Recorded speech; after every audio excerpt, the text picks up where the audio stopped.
Hello and welcome to Khmer Conversation Lesson 4. We're going to review a few things that we did in the past and then learn some new words. So the first one we learned was a very formal hello. So just to review, if you could do it with me. Chomriep sua, and then goodbye. Chomriep lia. All right, we also learned hello, which was sua sadai. Right? Also a informal bye. Lia Howie. All right, then we had our question, how are you? Sok sabai te. And the answer to that question? Sok sabai. Okay, we also learned please and thank you. So please, som, and thank you. Akun. And then we learned two relationship words, which were bong and baon, so older and younger. Today we're going to learn two more relationship words. These are very important for Khmer. You'll use them all the time and you'll hear them all the time. So the first one we'll learn is ming, ming. So this is your same as at the end of the word song or something like that. He's saying a song, your ng, ming, ming. And this means aunt. So this would be somebody who you is more like your mom's age. And if you want to get technical, this is somebody your mom's age and younger. So like a younger aunt, your mom's younger sister. But somebody that you would feel the need maybe to call Mrs., but you don't necessarily consider them to be old or older than your parents. Maybe more respectful would be to call them Ming. There are other words for Mrs., but they're mostly only used in a formal setting. In our everyday, meet someone on the road, meet someone at church, at school, we normally do not use the formal words. So for now, just think of if you were to call somebody Mrs., if you felt the need to call them Mrs., but yet they were about your mom's age or younger, you would call them Ming, Ming, okay? And at normal speed, it would be Ming, Ming, okay? The second one, this one's a little harder. And as you see here, I wrote the letter P, and then H is crossed out. This is a very small little H. And we're going to talk about that letter. English does not have that letter. This is a Khmer letter that's used often, so we'll want to work on it. And just take your time working on it. We're going to go through some hints of how to work on it. First of all, I want to explain a little bit about English. I have a small piece of paper here. If you have a small, very thin piece of paper, rip off a piece of paper or something, this will help you practice it. When we say our letter P in English, it's what we call aspirated, meaning it has air after it. So we have several letters like that, P, T, K. Those letters all have what we call aspiration. So for instance, if I were to hold up this paper and say pizza, plate, even something with taco, tell, P's, T's, they all have the breath. Now what this letter is a P without the H. So for practice, you're going to want to say something like just saying the letter P. P, P, P, P. Now try to make your lips right before you start, so it will start like a P. B, B, B. And you can see it's actually moving on the E, whereas this one it's P, and the second one it's B, B. So it barely moves from just a little bit of air. You're breathing, nothing like the letter P. So a way to practice it, you say P a couple times, so you get used to P, P, P, and then consciously think of your lips. B, B, B, B, B. Hi.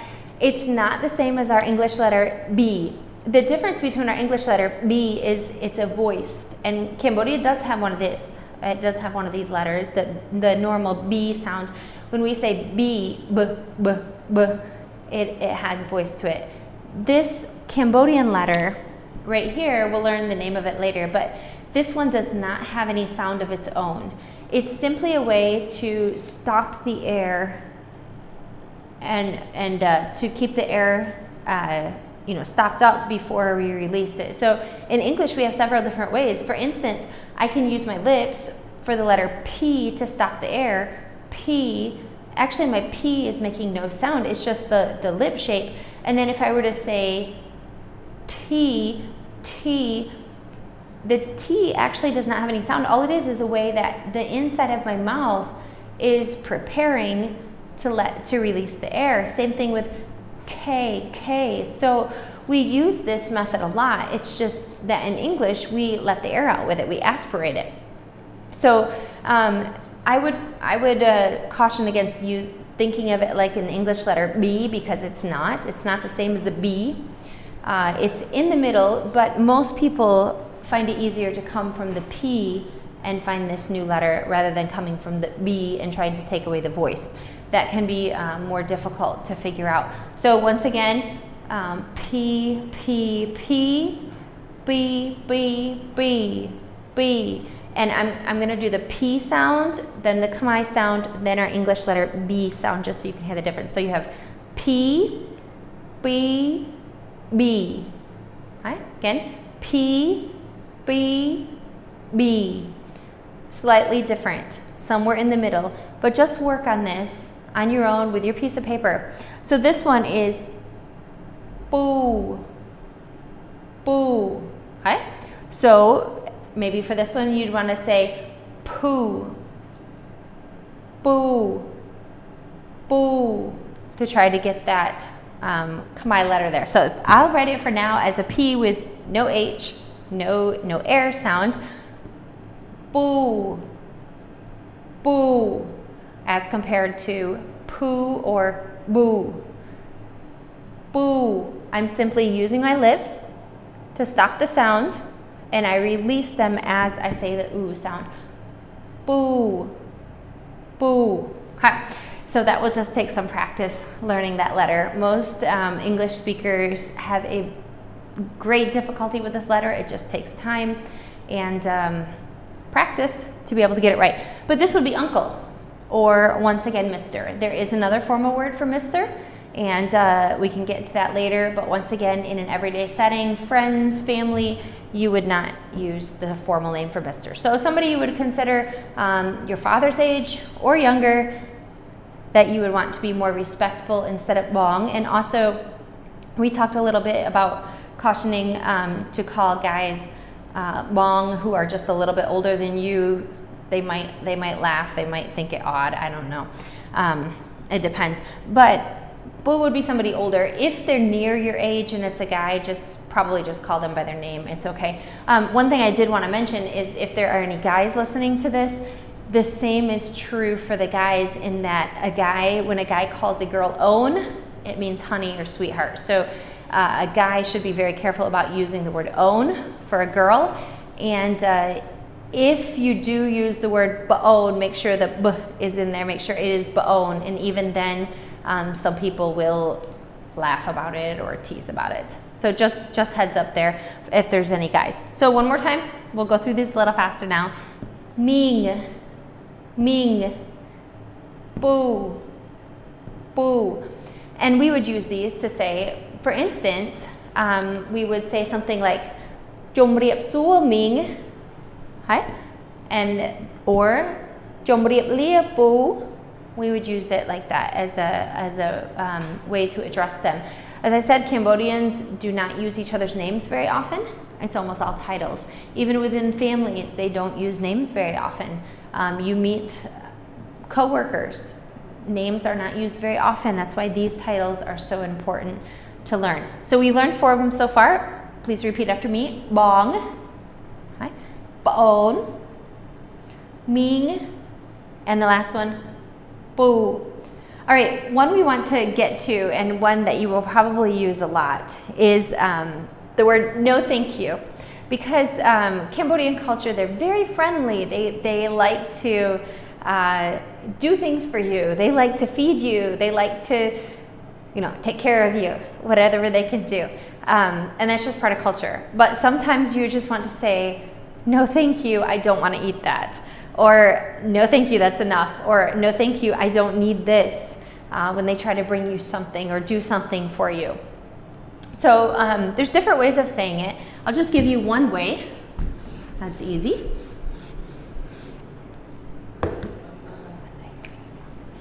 The first word is, remember this is ah, like if we were to see a cute baby, ah, ought, ought.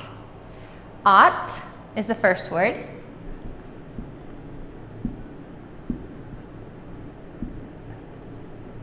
I, A, E, but this is one of those another Khmer vowels that has to be very fast. So you can practice it slow, A. Now remember, you don't want to put that Y in the middle because we said the Khmer A does not have the Y. So A, and just try to get to the E as fast as you can. A, to where you almost hear only the E. A,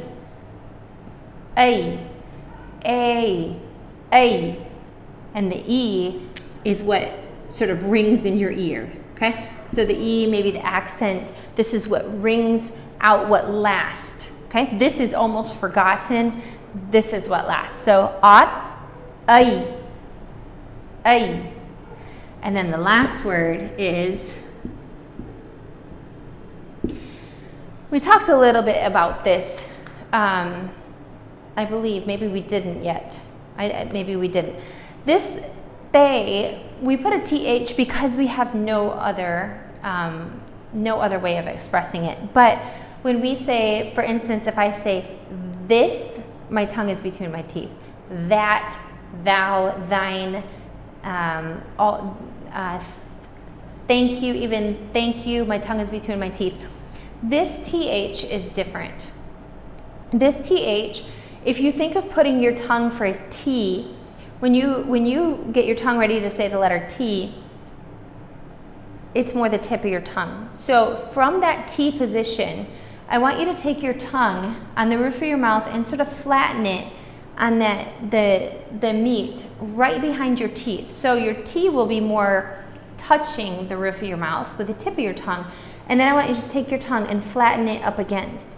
So your tongue is flattened against the roof of your mouth, but not really touching your teeth. It's just slightly behind your teeth. They, right? They, it has no air sound. It's not like thank you or this that has sound. It's simply your tongue is up against the roof of your mouth, flatter. They. Whereas a T would be te.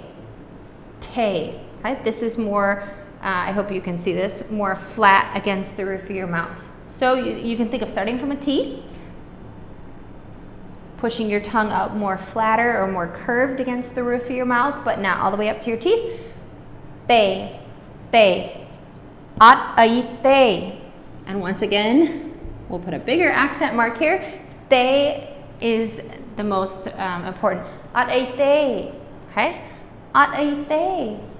And just smile and say it. And my culture, you'll probably get more anyway. But it was a nice attempt of saying, I don't really want to eat that, or I'm full, or it's okay, I don't need it. But just, it's really neat though that they're so kind and friendly. But this might come in handy sometime, all right? At ai te, at ai te, all right? No thank you, so I'll write that underneath. No thank you.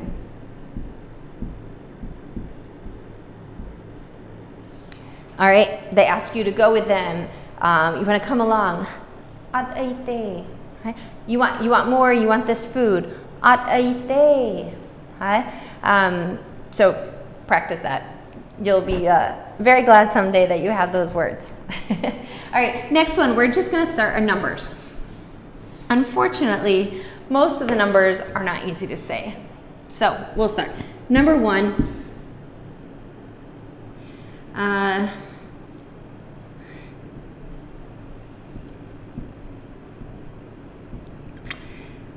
This is the closest I'm gonna get you for now. All right, as this comes, you can refine this word. This is the closest you're gonna get for now. And it's mu, like oo and tooth, mui, mui. But once again, fast. So as we get to learn Khmer letters, it'll be so much easier because we can get rid of all this English and just go to the Khmer. But mui, mui, mui, mui, to where the E is almost the only sound you hear, but you can hear the difference between saying me and mui. Okay, so mui, mui, mui. If you say it slow, it doesn't sound right though. So this is something you want to practice on your own. Mui, mui, okay, mui. The second letter will not be hard once you get this sound down. It's only difficult because of this sound. And we already talked about this. So you could say P, B, P, B. This is the number B. Mui, B, mui, B. All right, that's all for today. The next lesson for conversation is just going to be a review, a little bit of a quiz over all we've learned. So that way, if you just want to review what you've learned, you don't have to come back and listen to all these lessons that go through things slower. You can just take what you've learned and review them with a review lesson. Thank you.